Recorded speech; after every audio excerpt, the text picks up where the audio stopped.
Salam alaikum à toutes et à tous. On se retrouve aujourd'hui pour notre troisième podcast spécial votation. Depuis que je vote, moi j'ai vraiment envie de comprendre les sujets plus profondément. Et donc, grâce à ce podcast, on essaye d'aider tous ceux qui nous écoutent à voter en connaissance de cause. Wa alaykoum salam. Exactement, c'est ça notre objectif, donner un éclairage clair, accessible et ancré dans nos valeurs islamiques. En votant, nous contribuons à la justice sociale, à la dignité humaine, à la protection des plus vulnérables. Ce sont des principes profondément enracinés dans notre religion. Aujourd'hui, on parle des votations pour le week-end prochain, du 30 novembre. Il y a 5 objectifs, 2 objectifs fédéraux et 3 cantonaux. On commence au niveau fédéral ? Avec plaisir, allons-y. Donc le premier objet fédéral, c'est une initiative populaire pour une Suisse qui s'engage, donc aussi appelée initiative service citoyen.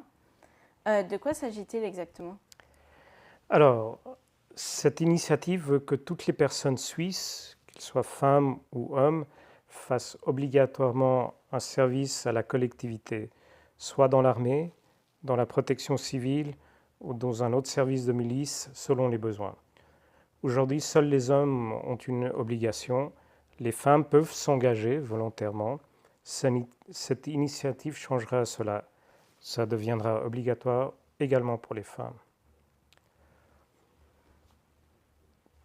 Et toi, donc, en tant que femme, donc on va inverser les rôles, c'est moi qui va te poser la question. Tu aimerais que ce soit obligatoire pour toutes les femmes ? Honnêtement, personnellement, j'aime bien l'idée d'égalité des droits, mais je ne suis pas sûre que l'obligation soit la meilleure des solutions.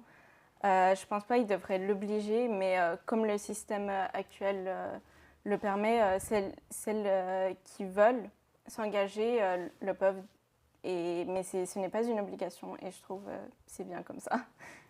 Je suis tout à fait d'accord avec toi.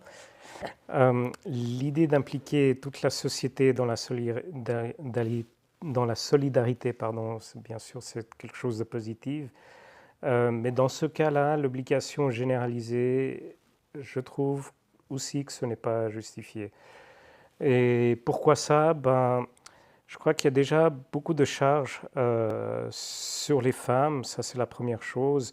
On a déjà le fait, comme tu le sais, que souvent les femmes sont beaucoup plus engagées dans la vie familiale, dans les tâches ménagères.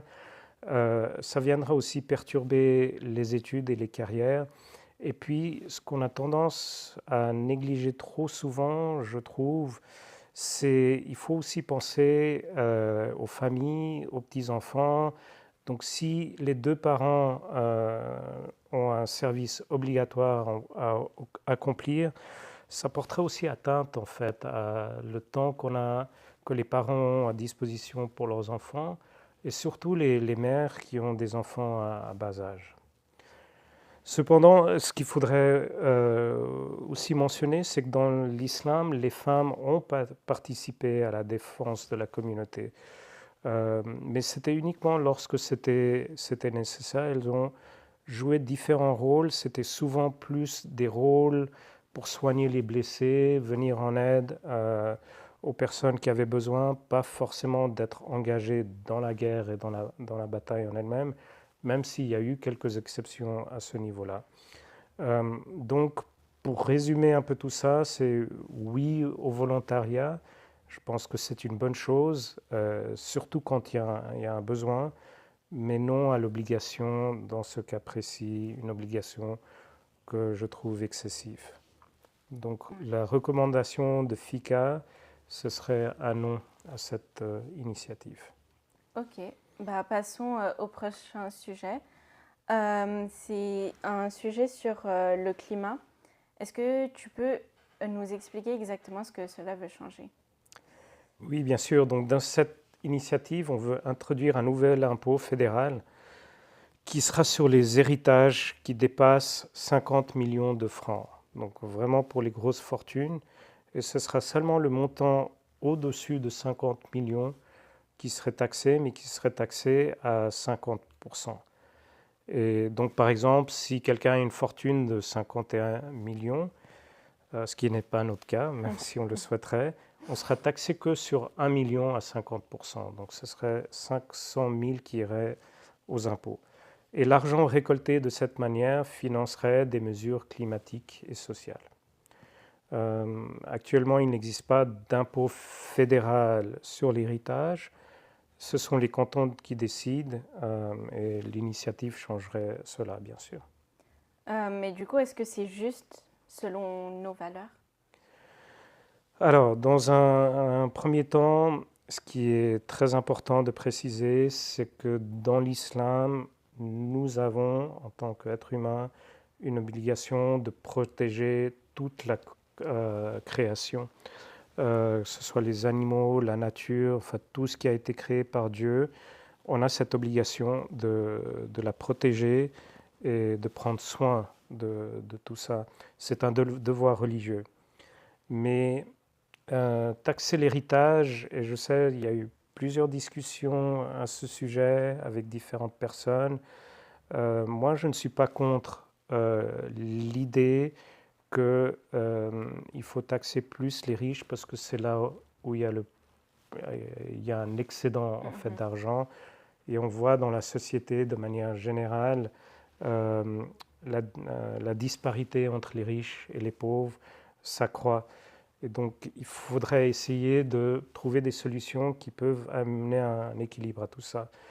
Mais cet impôt de héritage, je trouve qu'il est injuste et il y a plusieurs raisons à ça. La première, c'est que euh, c'est quelque part une double taxation, parce que cette personne fortunée pendant son vivant payait déjà des impôts. Deuxièmement, par rapport aux héritiers, donc ceux qui recevraient cet argent, on ne sait pas quelle est leur situation financière. Ils peuvent être très endettés, il peut y avoir des cas où ils ont été négligés par leur père, et donc l'argent du père n'a jamais servi de son vivant à les aider. Ça pourrait aussi, par exemple, être l'argent qui vient d'une entreprise familiale. Peut-être que les héritiers ont des projets d'investir, de rénover cette entreprise et de créer de cette manière des emplois. Donc tout ça pour dire que il y a plein de raisons pour lesquelles, par principe, même si on parle de très grosses fortunes, il y a une injustice quelque part de prendre l'argent qui est destiné aux héritiers. Et d'ailleurs, dans l'islam, il n'y a pas il y a un système de taxation, mais il n'y a pas de taxe sur l'héritage. C'est un droit absolu des héritiers. D'ailleurs, on n'a même pas le droit de modifier ou d'exclure quelqu'un de son héritage. Et il y a un autre argument qui est souvent mentionné, c'est euh, quand on parle d'augmenter les taxes. Donc moi, c'est la question que j'ai, pourquoi pas augmenter les taxes des personnes fortunées pendant leur vivant. Et souvent, un des arguments qui est donné, c'est que si on fait ça, ils quitteront la Suisse. Eh bien, le même argument pourrait s'appliquer ici. Ils pourraient tout à fait quitter la Suisse ou mettre leur fortune ailleurs, où le droit suisse n'aura pas la main dessus pour se protéger de cet impôt. Donc, de ce fait, moi, j'aurais préféré déjà une initiative qui propose une solution où on impose les gens de leur vivant, pas après leur mort. Et deuxièmement, il y a un système, moi ce que je voudrais bien voir, et c'est un système que nous, les musulmans chiites, nous connaissons, c'est une imposition sur l'excédent de la fortune. Je trouve que c'est une très bonne solution euh, pour taxer justement les plus fortunés. Donc chaque année, on regarde quelle est l'augmentation de la fortune et on taxe 20% sur cette augmentation. Si par exemple, au 31 décembre 2024, j'avais 20 millions de francs, si seulement, et puis en 2025, j'ai 40 millions, donc j'ai rajouté 20 millions sur ma fortune, et ces 20 millions-là sont taxés à 20%. Et c'est un double avantage parce qu'on est en train de taxer un surplus, un excédent de la fortune, donc c'est de l'argent que j'en ai pas eu besoin pendant l'année, je ne l'ai pas utilisé, je n'ai pas consommé.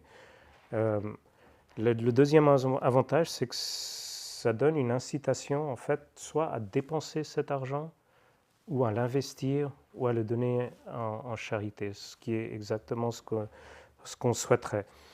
Et comme ça fait aussi tourner l'économie. La personne fortunée a une motivation pour réduire ses impôts, d'utiliser la fortune qu'il a et de ne pas l'accumuler. Donc voilà, c'est un sujet un peu sensible. Si tu as des questions, n'hésite pas, on peut essayer de les détailler. De nouveau, je ne suis pas contre d'augmenter l'imposition sur les grosses fortunes pour essayer de réduire l'écart qui existe dans la société entre les plus pauvres et les plus riches, mais je suis contre une taxation sur l'héritage parce que par principe, c'est quelque chose qui est injuste. Et de ce fait, donc, FICA recommande non pour cette initiative. Je pense que c'était assez clair. Du coup, je propose qu'on passe aux votations cantonales avec le premier objet qui est une initiative sur les soins dentaires. Est-ce que tu peux nous dire ce qu'elle propose, cette initiative? Alors oui, tout à fait. Donc aujourd'hui en Suisse, comme tu sais, il y a l'assurance obligatoire, la LAMAL, mais les soins dentaires ne sont pas couverts par cette assurance. On peut le faire avec des complémentaires, mais les complémentaires, donc c'est la société d'assurance qui décide si elle veut nous accepter ou pas. Et souvent, quand on a des problèmes dentaires, ils ne nous acceptent pas pour tout ce qui est dentaire. Donc, de ce fait, beaucoup de gens ne sont pas assurés. Déjà, les plus pauvres, ils n'ont pas de complémentaire, ils n'ont que la LAMAL, simplement parce qu'ils n'ont pas les moyens de payer les primes pour une assurance complémentaire. Et de ce fait, ils renoncent aux soins dentaires. Ça peut être des personnes âgées, des étudiants, des personnes de familles modestes. Et pourtant, c'est dommage parce que la santé dentaire, elle est très importante. Ça, je pense que tu le sais peut-être même mieux que moi. Et ça a aussi un effet direct sur la santé générale. Donc, les infections peuvent se propager. Il y a les liens avec les maladies cardiaques et le diabète. Ça peut amener à de la malnutrition, parce qu'on n'arrive pas bien à mâcher ce qu'on mange, donc ça réduit le choix de ce qu'on peut manger. Et de ce fait, il y a aussi un impact social. La santé des dents, ça fait aussi partie de notre hygiène, de notre présentation. Donc si on n'a pas des dents en bonne santé, ça peut avoir un impact même sur par exemple la recherche d'emploi ou dans différentes relations sociales. Donc ce que cette initiative, elle veut, c'est résoudre un peu tout ça et donner un soutien aux plus pauvres, aux ménages les plus modestes, avec déjà un chèque de 300 francs par an et une prévention renforcée chez les enfants et les jeunes. Donc de se faire réduire une injustice sanitaire. Et cette initiative veut aussi créer un nouveau poste, une nouvelle fonction de médecin dentiste cantonal pour un peu coordonner toute cette initiative et les besoins de soins dentaires, surtout pour les familles les plus démunies. Et du point de vue de nos valeurs? Eh bien, comme tu le sais, l'islam accorde énormément d'importance déjà à la santé de chacun, surtout aux plus vulnérables. Donc on a toujours ce principe que c'est aux gens enfin, on a une obligation, une responsabilité d'aider les gens qui sont les plus vulnérables. Et le prophète lui-même accordait beaucoup d'importance à l'hygiène des dents. Donc on voit même maintenant des musulmans utiliser cette, La swag, ouais, je pense que la ça s'appelle. swag, exactement. C'est aussi très recommandé de se euh, nettoyer les dents avant de faire sa prière. Donc, de tout point de vue, on serait d'accord pour tout ce qui peut apporter un meilleur confort de soins dentaires pour la population en général et surtout pour les plus démunis. Donc, recommandation FICA, oui. Mais du coup, le Grand Conseil a proposé un contre-projet. Quelle serait la différence? Donc, effectivement, donc le Grand Conseil a proposé un contre-projet, mais ça reste très vague. Donc, il n'y a pas le chèque de 300 francs, il y a une idée générale, donc, et il n'y a pas non plus le poste de médecin dentiste cantonal. Mhm. Et très honnêtement, je ne sais pas si on a besoin d'un nouveau poste pour cette fonction. Ça peut être, à mon avis, encadré par le médecin cantonal. Donc ça, je dirais que c'est peut-être un point faible dans l'initiative, mais dans le contre-projet, par contre, il n'y a rien qui est défini précisément. Donc il n'y aura rien qui sera inscrit dans la loi. Ce serait tout simplement un objectif en plus qui serait donné au médecin cantonal et puis à lui un peu de gérer tout ça.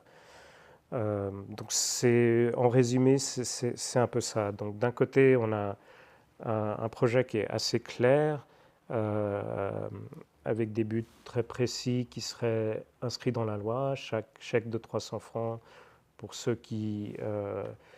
le chèque de 300 francs ne sera pas pour tout le monde, ce sera que pour les gens qui ont déjà besoin de subventions pour leurs assurances médicales, donc c'est déjà des familles modestes qui sont déjà dans le besoin, et création de cette fonction de médecin dentiste cantonal pour justement mettre en place un cadre pour gérer ce projet de soins dentaires dans le canton de Genève. Et le contre-projet, donc,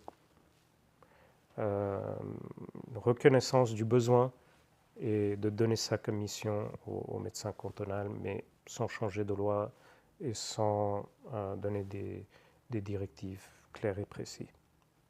Ok. Et dans le cas où les deux sont acceptés, donc et l'initiative et le contre-projet, faudrait faire quoi? Alors, dans tous les cas, à mon avis, il faudrait voter oui déjà, parce que les deux projets souhaitent aborder ce problème de santé bucco-dentaire, mais je pense que l'initiative 193 est préférable si si l'initiative et le contre-projet passent tous les deux. Je pense qu'on a fait le tour de tous les objets. Est-ce qu'on résume? Volontiers. Tu veux le faire ou je le fais? Vas-y, je te laisse la parole. Alors, le premier objet, rappelle-nous. C'est le service citoyen qui oblige les femmes à faire le service militaire. Donc là, on recommande non. Mhm. Le deuxième, c'est l'initiative climat, donc taxer l'héritage des gens, des ultra riches, on va dire. Non. Il y a l'initiative pour les soins dentaires. Oui. Et le contre-projet. Oui. Oui. Et la question subsidiaire. Préférence à l'initiative 193. Merci beaucoup. J'espère que ce podcast aidera chacun à bien choisir. Merci à toi, Inch'Allah. N'oubliez pas de voter. Voter, c'est construire l'avenir, défendre les plus fragiles et faire prévaloir la justice. Le 30 novembre, faisons entendre notre voix. Merci à toutes et à tous d'être restés jusqu'à la fin de cette vidéo. N'hésitez pas à aimer et à partager cette vidéo et rendez-vous à la prochaine votation, Inch'Allah. Et à vous souscrire à notre chaîne, Inch'Allah. À bientôt.